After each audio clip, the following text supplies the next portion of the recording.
Welcome to the Mindset Game podcast. I'm Vered Kogan, and I'm delighted to introduce you to Dr. Jill Carnahan.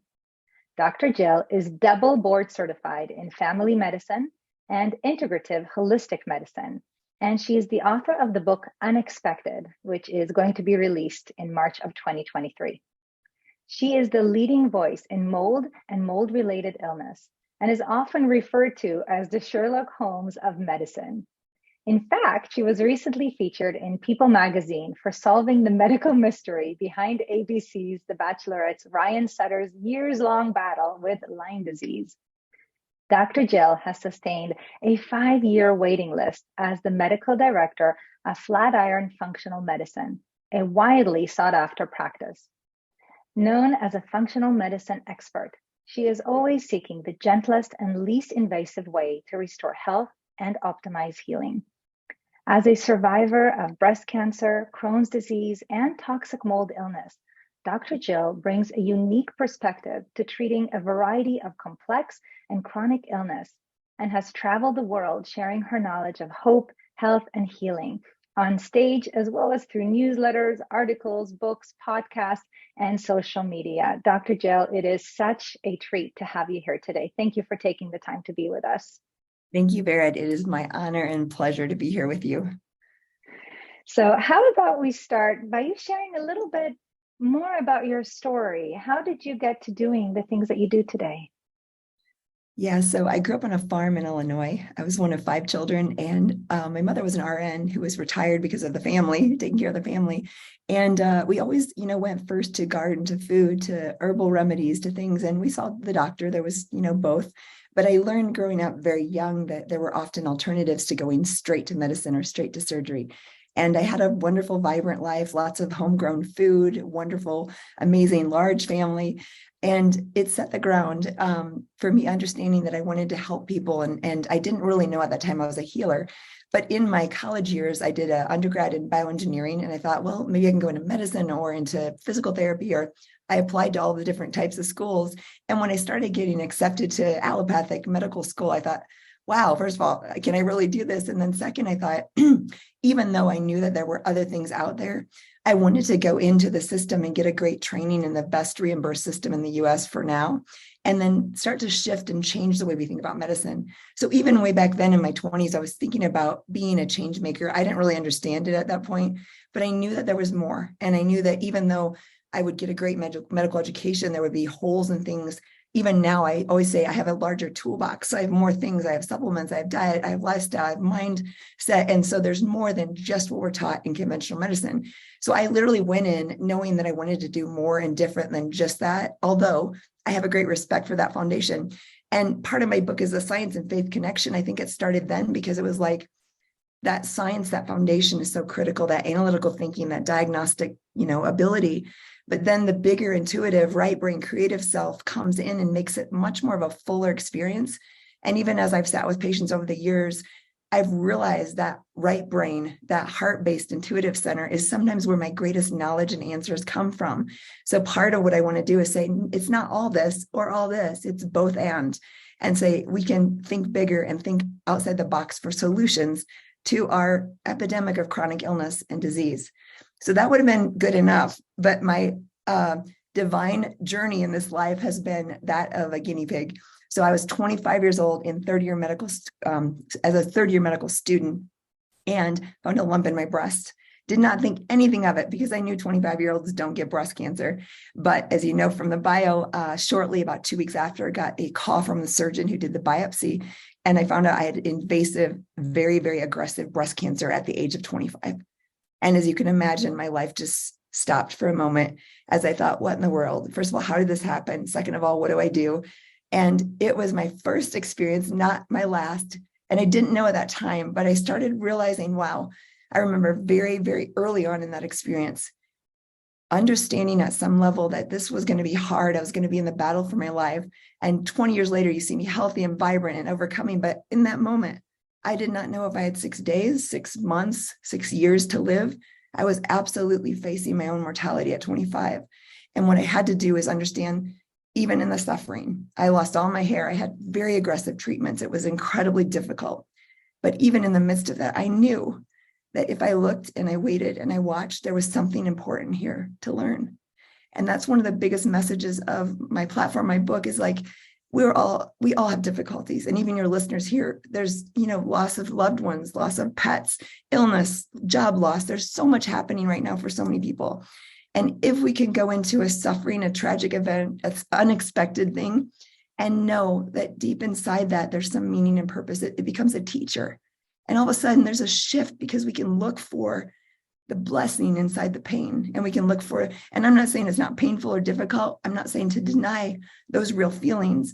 I'm just saying when we come across these things in our path, and we all do. And I always say, if you're not in one right now, you just finished one, or you're going towards one, or that's life. So I realized very early, and for me, there was a verse that came, and it was, "This sickness will not end in death, but for God's glory." And whether you have faith or not, for me, it was just like trust in something greater. And it shifted how I approached that illness. It shifted how I viewed it. And I learned so much through it. So that was my first and most important lesson in medical school. Wow. Thank you for sharing that. And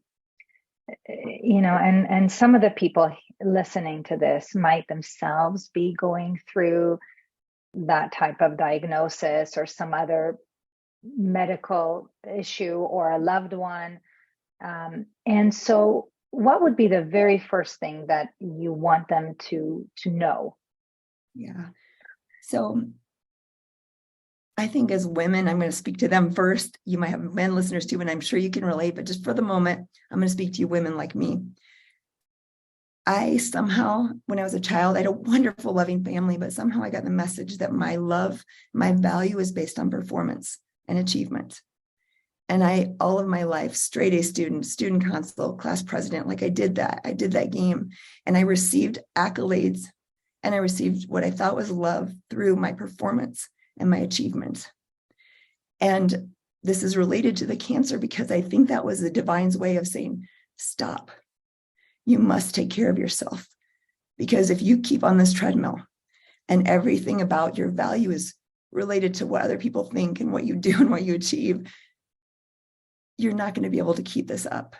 And for me, that illness was an awakening, a wake-up call that path I had chosen, and that I was on that treadmill for love and acceptance based on performance.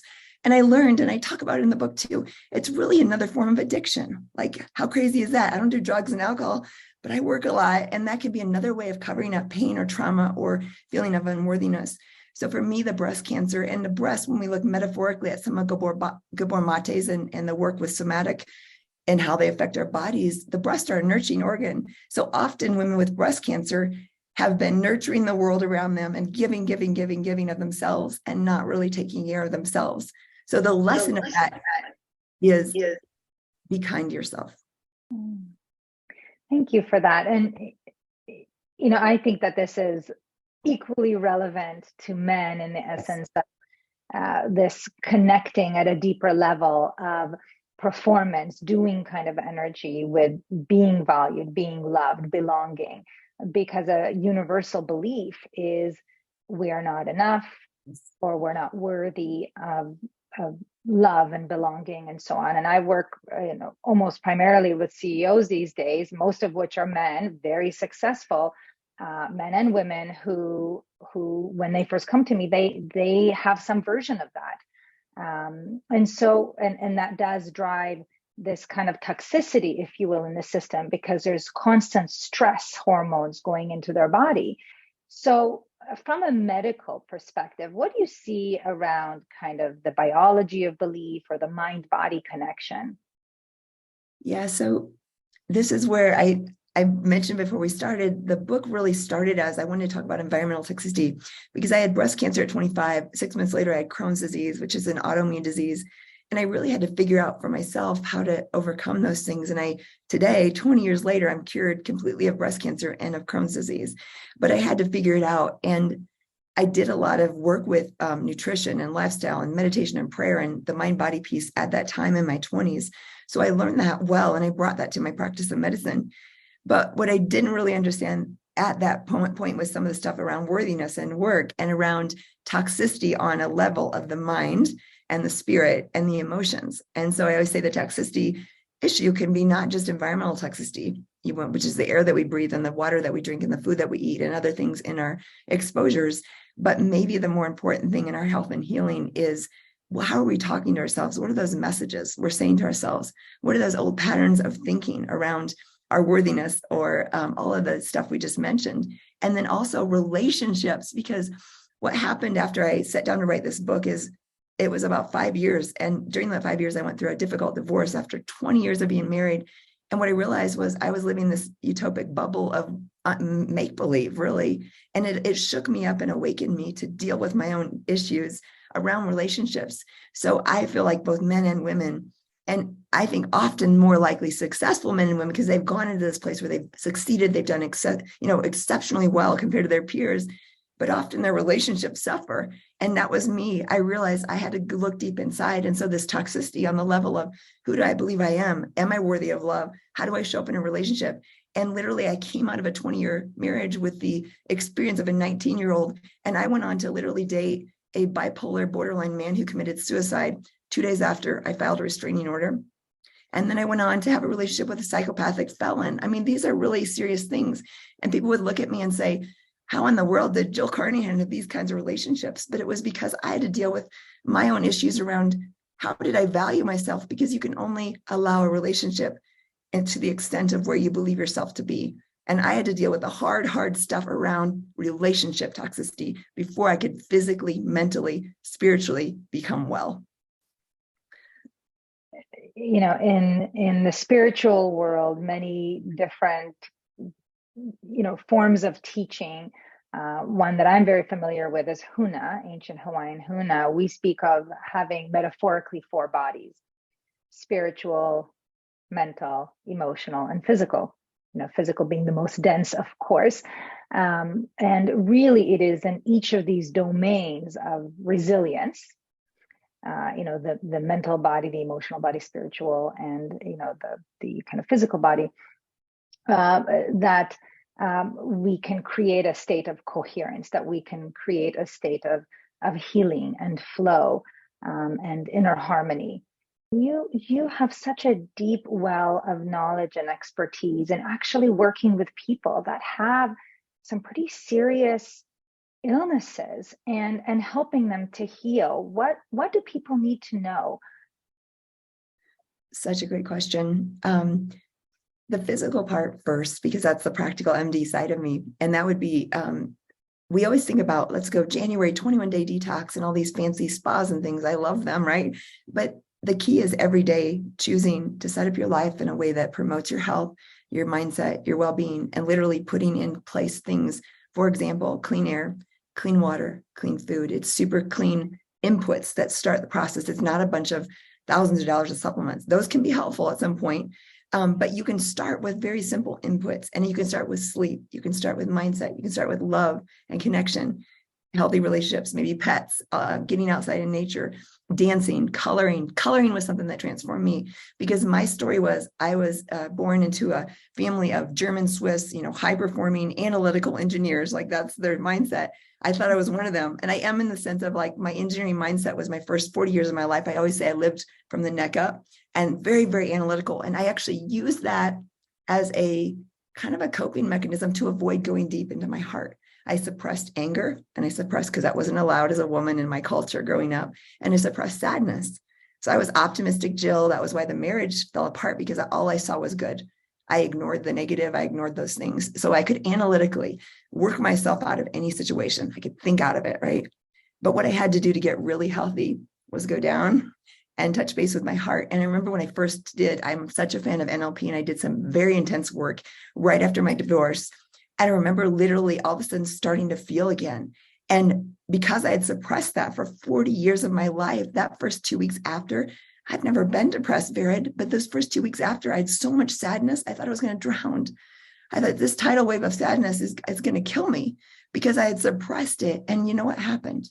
Is I rode that wave and I said, it's going to be okay, sweetheart. You're doing the best that you can. I was kind to myself. I let myself feel. It was so hard.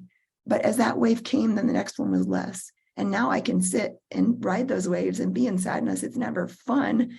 And what's funny is, as a productive kind of CEO entrepreneur, I was super productive when I lived above the neck. I just said, shut up, body. Let's perform. Let's do this. I worked crazy hours. I achieved a lot. And then when I started dealing with myself and being kind to myself, my productivity actually went down a little bit, and it was scary, but I was way healthier, mind, body, and spirit, because I could show up as my full self, and I could touch base with those emotions and connect deeper. And, the connective tissue with my patients is there. It's in the heart. It's in the intuition. It's not in the head. I can analytically know an answer, but if I'm not there present in my heart, that's where the healing really happens, because they feel seen. They feel that I'm present with them.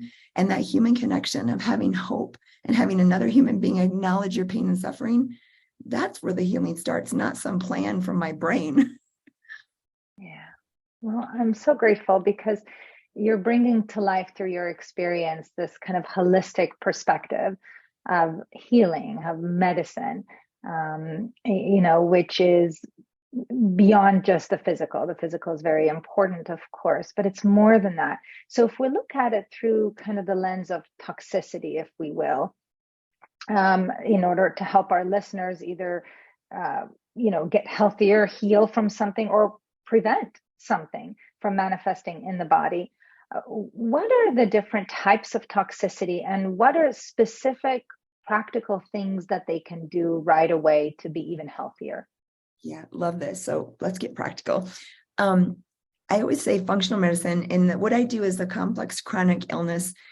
We joke about being the resort doctor, the doctor of last resort, right? Not really, but it's like this idea that a lot of the patients that I've seen have been to major medical centers. They've been traveling around, they're trying to find answers, and they're really sick, and they've either been medical gaslit. So they've been told they're crazy, everything looks normal, it's all in your head, or given a label or something. And so they come in traumatized.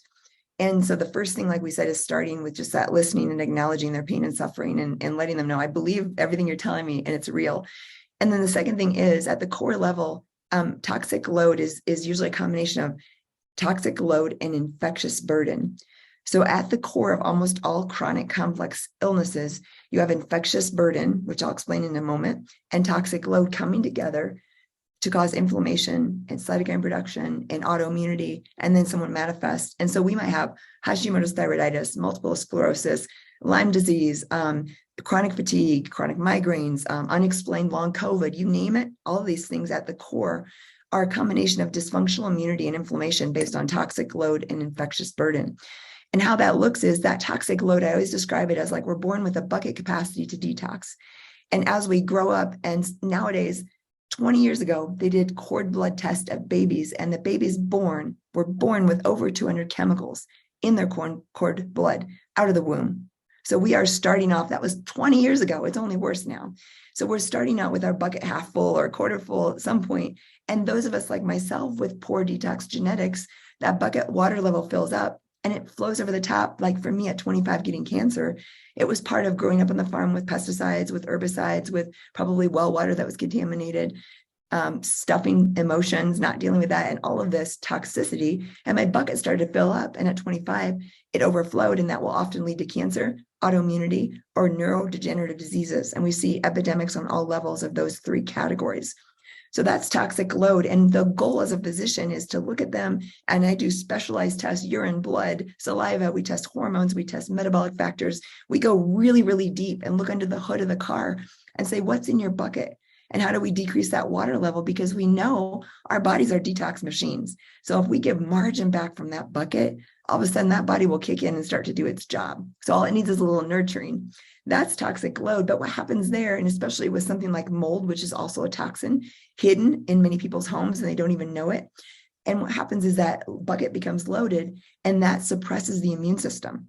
And then old things like chickenpox when you were 5, or Epstein-Barr mono when you were 21, or tick bite when you were 16, those things weren't bothering you because your immune system kept them down, kept them at bay, kept them in check.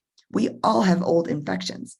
But what happens is as that toxic load increases, your stress increases, your relationships are difficult, then your immunity weakens and these old infections start to pop up. And many people don't know that one of the leading causes of autoimmunity is Epstein-Barr, which is mono. It reactivates and it can cause autoimmunity. Or, for example, tick-borne infections, they might have been bit by a cat, which causes Bartonella, or a tick, which can cause Lyme disease as a child, and it was fine. The body suppressed that infection. They were not having symptoms. But all of a sudden, they moved to a new house. Unbeknownst to them, there's water damage in the basement. There's mold growing, and mold produces toxins that are the most immune suppressive thing on the planet. So this is how that goes together.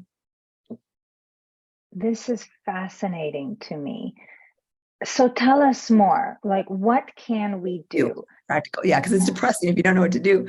So let's talk real briefly about mold, and then we'll do big picture, because what the sad thing is mold is usually, like, say in this office here, there was mold behind the wall. I might not see it. I might not smell it. It might be behind a wall, or maybe rainwater leaked through the roof. I might not ever see it. And 99% of people in my office, if I suspect mold is a culprit, if I just come out and say, do you have water damage or mold in your home? They say no, right? Or I had an inspector and they missed it, or they didn't say it. They said everything was great. Very common, it's a hidden source of toxicity. And suddenly when someone moves, so if someone's listening, they could just do a timeline. When did you last feel well? And you write that down, 2008. And then when did you start going downhill, where your brain, your cognitive started declining, word finding, maybe difficulty with remembering things, maybe fatigue, maybe headaches, maybe unexplained new diagnoses like autoimmunity, asthma, allergies. And there's a myriad of other things. Even heartburn can be a symptom of mold toxicity. And you look back and say, oh, we moved to that new house in 2012. And ever since then, I've been sick. I keep getting infections. I don't feel well. My brain's not working. Or myself and my daughter. And there is a genetic difference in who is susceptible to mold. So, for example, genetically, there's about 1/4 of the population who has trouble getting rid of those toxins from the mold that's being produced. So you might have a daughter and a son, or, a mother and a father, or two people in a household that get really, really sick, and the rest of the family's fine. And that's confusing too. But mold is one of those hidden things that over and over and over again, I find. Dale Bredesen, who's one of the leaders with Alzheimer's research, has been quoted as saying early onset dementia in 50s and 60s, 1 in 3 patients has mold toxicity at the root. That's a big deal. So that's mold. And then what do you do? Well, if you do a timeline and you start to put together, even without a doctor's help, you can put together things that might have happened, or maybe you lost a loved one and your immune system suppressed because of grief. So there's these factors in your timeline. And that's what I do with the patient on the first visit, is we talk through that. And I'm just playing detective and listening to the clues. And then I try to make a picture of what might be happening. And then we prove it with testing. But what can people do? Well, you can do a dust sample of your home. It's called ERMI.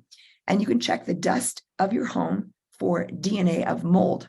And if you have some toxic species, you probably have an issue. Or you can do questionnaires online. You can do visual contrast testing, which is free online. And it determines the retinal acuity of light and dark. And if it's abnormal, there's a likelihood or a possibility that you've been exposed to mold. This is all brand new to me. I don't know if it is for the people listening. I imagine it's brand new for some of them too, which brings a lot of questions. A lot of questions. So thank you for everything that you've guided us to do so far in terms of testing and looking at the timelines of when, if there is a shift in our health, well-being, to kind of look at that. What happened in our life? Was there an actual location change, right? A home change, office change, whatever that might be. And what else? So let's say we're at the point that, let's say there isn't, or at least to our knowledge, a history of mold. What else is important for us to know to prevent potential toxicity in our system? Yeah, so again, my first lesson on this was at 25, a year or two after breast cancer. I said, why in the world did I get breast cancer at 25 years old? Like, the chances of that happening or winning the lottery, it's 1 in about 300 to 500,000. So it's incredibly rare. And to put it in perspective, a lot of women have suffered or overcome breast cancer, or people listening have probably lost loved ones to breast cancer. And it's a different disease in young women than someone 65, 70, 85, because the chances of survival as a young woman in their 20s are much, much decreased. For example, I was with women under 40 in a support group back in Chicago where I was diagnosed, and I'm the only one still living. So it's devastating to young women. So back to toxicity, I had to look and say, what in the world is filling my bucket? Well, I grew up on a farm with well water. We used pesticides at that time, although my family farm now is 100% non-GMO and partially organic. So there's a lot less chemicals. But at that time, I probably got exposure to what we call endocrine disruptors. These are things that act like hormones on the body. So for a young woman, they would act like exogenous or outside estrogen to the breast cells and start to trigger. And that could have been even in my water supply. And then our hair products, our makeup products, our cleaning products, so many of those contain phthalates and parabens and endocrine disruptors, which again cause a hormone-like effect on both men and women and disrupt our own natural cycles. And especially our young people, our young women, young men who are using makeup, bath and body products and putting this on their skin, that's a huge absorptive surface. So we can actually get toxicity just from the products that we use. So one of the first things that I did was go through my cleaning products, my hair, my makeup, and try to get as clean as possible. There's a resource that's free online called Environmental Working Group, ewg.org, and they have a database of products. If you want to look up the products you put on your face, you can actually see the rating and see if the products you're putting on your body are toxic or not. And that's a great way to start. And then if you have mercury fillings and you have a weak immune system, there can be metals. If you had lead paint as a child and you got lead exposure, so heavy metals are an issue. I mentioned the mycotoxins, which are a big one, but there's also so many environmental chemicals, gasoline derivatives and additives and dry cleaning chemicals. And you can actually test these and see what's in your body so that you can try to avoid and change that. So many amazing, great tips that we can do right away. And you mentioned in your journey that, you did some NLP and you did some other things that allowed you to work with things that were a little bit maybe deeper, right? That may have even, some might say, even created some of the manifestations in the body. Certainly, we know a lot about the mind-body connection, and we know that stress, those toxic chemicals in the body absolutely do affect every single part of the body. So tell us a little bit about that journey. What did releasing the anger and then, of course, the residue of sadness and other emotions, what do you believe that does on a physical level? Yes, it's so huge because there's a couple of things that happened, but one of the biggest one was autoimmunity, which was my Crohn's disease, and I've had Hashimoto's, so I've had several. I always say some of us collect autoimmune diseases, and I was one of those. And autoimmunity, again, metaphorical, Peter Levine, Gabor Mate, who have taught us all this stuff about polyvagal theory, at a metaphorical level, it's attack of self. Physically, it's your body creates antibodies. And instead of fighting an infection, it gets confused. It's called molecular mimicry. And your body starts to turn on itself. It turns on the thyroid. It turns on the brain. In some cases, it turns on the joints in rheumatoid arthritis. For me, it turned on the gut in Crohn's disease. So on a metaphorical level, on a mind-body level, this is related to self-loathing or self-hatred or not value in yourself. And I had to do some deep work. Again, that also is related to my poor choice in men right after the divorce, because I only valued myself as much as I allowed people to treat me a certain way. And so I started to learn with the NLP and the somatic work that in order to, I feel like trusting your intuition on important decisions, it took me from the head to the heart. And you gather experience over your life, and then that experience gives you a map. And you can make, I always say with the analytical mind, you can do, it's almost like an old analog computer. You can take thousands of pieces of data and make some really good decisions in a few minutes. But on the heart level, your subconscious can take millions of points of data from experience, from surrounding sensation, and it's all subconscious. And within fractions of a second, make a probably much better decision. I mean, this is proven in science that the subconscious, the gut level of physicians making decisions when they have had experience is actually way more powerful and more accurate than the mind. So back to the autoimmunity, I had to learn to love myself. And you cannot trust your intuition or love yourself until you have both. So for example, you can't really love yourself until you trust yourself. I knew it at an intuitive level. Both the difficult relationships that I mentioned after my marriage were not good for me. I knew it. I could have told you from day one, this is not good. This is a bad situation. But I ignored my intuition and I made a analytical story up. So I had to go back and start to get reconnected, because this powerful thing takes in all these pieces of data, like, this is dangerous for you, Jill. And what I did is, just like I suppressed sadness and anger, I suppressed the danger signals. I overrode them day after day after day. Even today, you know what? I like to rock climb crazy 3,000-foot cliffs that I've never done it before. I have a motorcycle. I go really fast. all of these things are overriding my safety, right? Because I've been so used to that push to override what should be safe, because I feel like the only way to really prove that I'm enough is to challenge that and push. And the truth is, Vered, I grew up in this analytical engineer family, and I have that ability. But I don't know if you heard of HSP from Elaine Aron, the highly sensitive person. So this is a profile that changed my life. And what it is about 10 to 15% of the population that are incredibly sensitive to environmental inputs. It's a gift and a curse. I'm incredibly sensitive to chemicals. I'm incredibly sensitive to sound. I was doing a book signing last weekend in Las Vegas, went to a show, and all that smoke from the show, that's why I'm hoarse.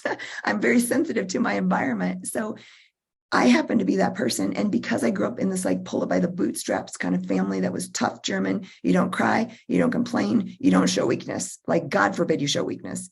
I took that on and I suppressed that sensitive, delicate. And my best friend always says, Jill, you can be a badass and a delicate flower at the same time. But what I did is I suppressed that delicate flower side, which is actually my greatest gift to the world. That sensitivity allows me to see patterns and feel people. Even you and I today, I feel this great connection because I see you and you see me. And that's because of that sensitivity. And it's not a curse, it's a gift. But I had to actually acknowledge that part of myself and welcome it back into me and say, okay, sweetheart, come back home. You can be this. And it doesn't make you weak. It doesn't make you invaluable. And I had to do that in order to start trusting intuition and loving myself in order to heal from autoimmunity and all of the things that I went through. This is so powerful, and I imagine so inspiring and allowing hope for individuals that are still in the mud, maybe still in those toxic relationships or experiencing the physiological symptoms of stress or illness. And, since this is a podcast about belief systems, yes, essentially about our mindsets, those stories that we tell ourselves that you have, shared through your experiences, I'm wondering if you might be willing to tell us a little bit more on how our belief systems impact our body. If that would be something you're comfortable sharing. I would love to, because again, transformation happens so much on this level. Two things come to mind. My chapter 4 is called Believe, Act, Wait. And what I realized, it's funny, writing a book is probably the best therapy in the world. That's at least it was for me, because you have to actually understand what you went through and be able to explain it and help people understand what happened. And you have to go really deep in order to understand what just happened to me. So it was very, very, very helpful. And as I was writing, this formula kind of came out of my whole story after story after story. My formula, which I want to share with the world, is we must believe that something else is possible, because that opens our subconscious to make that happen. So the first thing that has to happen is we might be in this dire straits where there looks like there's no way out. And every time that happened to me, I thought, what else is possible? And just that question, what else is possible? It literally allows our subconscious to start brewing for solutions. Like, our subconscious loves to find answers if we let it. And we have to ask the question, what else is possible? What might I be missing? What might I not be seeing? So I would start with that. And then when I started doing, I don't remember all the authors. There's so many brilliant people who I've read that I've learned from. I'm thinking of the name, but it'll come to me probably. One of the Bruce Lipton, perhaps? Yes, Lipton's one of them. And there's another one, The Power of the Subconscious Mind. And what I realized was our subconscious mind has no filter like our brain. Our analytical brain judges, right?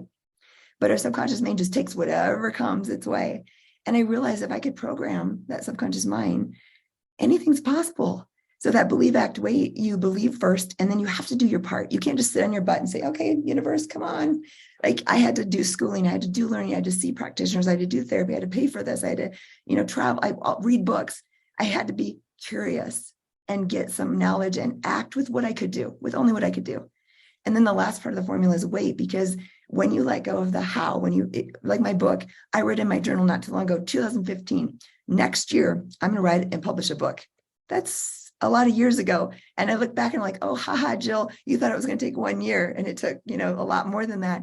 But all that to say, when you release the how and you say, okay, universe or God or whatever your belief system is, and you allow it to transpire in whatever way it's supposed to, that's the waiting. And again, you have the act, so you've done your part, but the waiting is letting go of your idea of how it has to happen. And always in my experience, it's never how I expect. It's never the timeline how I expect, but it always is so much more beautiful and magical than I could ever dream or imagine. But it's because of that letting go. And I'll tell you a very practical way I trained my subconscious when I heard this.